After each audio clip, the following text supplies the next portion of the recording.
We have so many questions to go over in this video. Canada came back from down 2-0 to upset Finland 3-2. I say upset because they had no business being in that game after the first 20 minutes that were played. And it wasn't that Canada played a bad game. It was just that U.S.A Saros in net was playing fantastic goaltending. Without Sidney Crosby, the team definitely felt that. Sidney Crosby out for the game.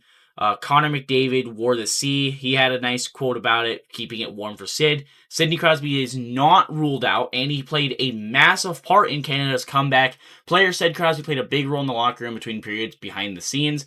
Cooper said Crosby has a okay chance to play in the gold medal, better than he did today at least. And it's very sad that he wasn't able to suit up with the boys today. Another thing is some of the quotes that some of these players from Canada are saying it's absolutely great to see. I mean, Connor McDavid putting our country through it, a lot of stressful moments for everyone at home, but you know what? It's been fun. I'm glad he's having fun. I'm having a heart attack. Sam Bennett, it's incredible. You can't just be on a team that plays well with the lead. You have to be able to battle through adversity, tough moments. We showed that. We played harder when we got down. We pushed the whole game right to the very end. It just shows how bad this team wants it.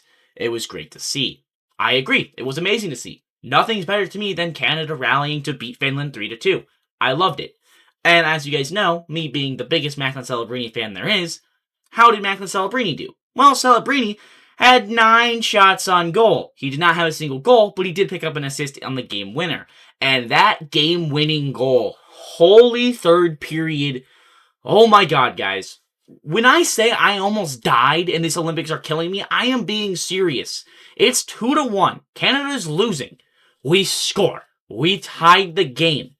Finland almost wins the game again. They had a break-in, didn't go. I love to see Jordan Binnington play the way he does. There's 90 seconds left to play. You know, there's a little bit more than that. And there's a penalty against Canada. High sticking. Apparently Finland's really pissed that that was a call because apparently it's not in the NHL when it's in the last couple minutes of play. Agree to disagree. Canada goes to the power play. Every single goal, I believe, was scored not 5-on-5. Because Finland scored on the power play, they scored shorthanded. Canada scored on the power play. I think we scored twice on the power play. I had to double check on that. Maybe one of the goals was 5-on-5. Maybe one of them was. But this one was also a power play goal. Came down to 35 seconds. Macklin Celebrini to not Sidney Crosby. Connor McDavid to Nate Dogg McKinnon. I've said it from day one to put Celebrini on the power play, and sure enough, I'm right. As usual, they score, and they win the game with 35 seconds to go. And then, my poor little heart, I'm jumping up and down of joy.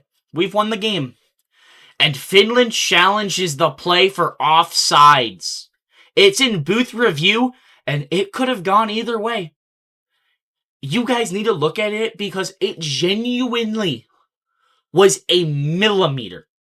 Now, they made the right call because the call on the ice was a good goal.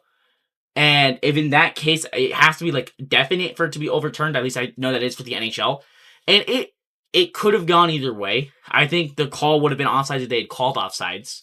They obviously didn't. On the play, they ruled it a goal. So it was a goal. I don't think that's why Finland lost the game. Finland got outshot, I think, 34-9 or 34-11 in the last 2 periods. And yes, Jordan Binnington only faced, I think, just over 20 shots and let in 2 of them. He let in one that he had no chance on the opening faceoff. Finland, I think in that first period, lost 2 faceoffs out of 20. They were so dominant in the faceoff circle, it wasn't even funny. Binnington had no chance on the first one. The second one, it's a short-handed breakaway. It's a nasty move and a nasty finish. What can the guy do? He made the stops he needed to make. Now, going into the gold game, it's been the game that we have all known was coming and we've been waiting for. Canada versus the United States. I'll make a separate video on this one later. I wanted to go over the win over Finland today. Hopefully Sidney Crosby's back in the lineup. I love to see the boys do what they did today. It was beautiful to see. Everyone should be so proud of our boys in red and white. Canada played their hearts out. I didn't want them to walk into the finals game with having no major deficit, and they overcame 2 now.